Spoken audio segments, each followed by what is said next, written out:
Annyeonghaseyo, today video po ay ang future tense. I-differentiate natin ang pagkakaiba ng will na elgoyo na matagal mo pang gagawin.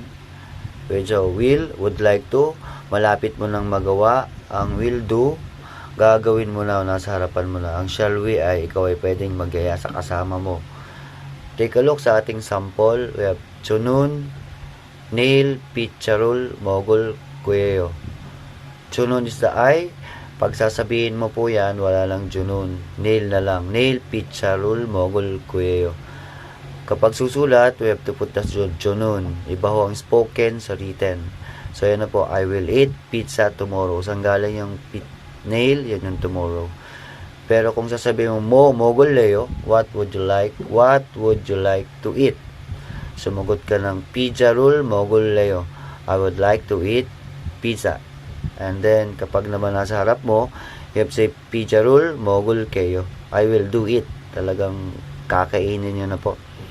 And then, nodo, mogo. Ikaw din, kumain ka. You too eat. O you also eat. And then, kapag mamaya magyayaya ka, pwede mong sabihin, what mo? Mogul kayo? What shall we eat? And then, kung lagyan mo ng picharul, mogul kayo, shall we eat pizza? And then, sumagot siya ng ne, mogul leo. Ang sagot mo, mogul leo. Wala ka pa sa harapan. So, meaning, namimili ka pa ng pwedeng kainin. You say, ne, mogul leo. Yes, I would like to eat pizza. So, kung papalitan nyo yung pizza ng other Korean word as pang, as bread, ganun lang. As pap, kanin. Pag sinabi mong pangul, mogul, kuyeyo. I will eat bread. Pangul, mogul, leo. I would like to eat bread. Pangul, mogul, kayo. I will do it. Kakain ka na ng tinapay. Pangul, mogul, kayo.